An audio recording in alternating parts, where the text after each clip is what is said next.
Game ya kwanza nashukuru, haikuenda vile tulikuwa tunataka.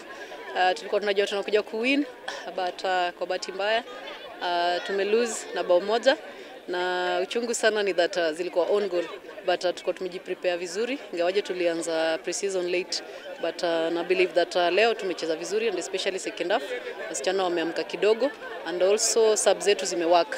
So mimi nashukuru sana hiyo second half vile imekuwa poa. Yes, ukiangalia hii game ya leo, first half tulianza slow kidogo, second half tukarudi tukapick. So tutachukua hii second half vile imekuwa leo, tuende tuiwakie, tuone vile game next itakuwa.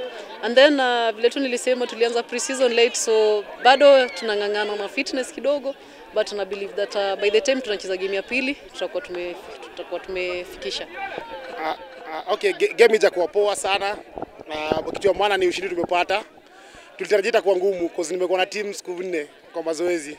So na try kuintroduce kitu mpya, kitu yenye ijakuwa ikifanyika, so by time najua itakuwa sawa. So ukiangalia kama tuko na 4 weeks.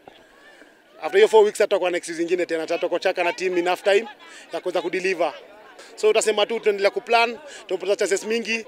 By time vitu zitaingiana na tutapata ushindi mzuri na bila concede.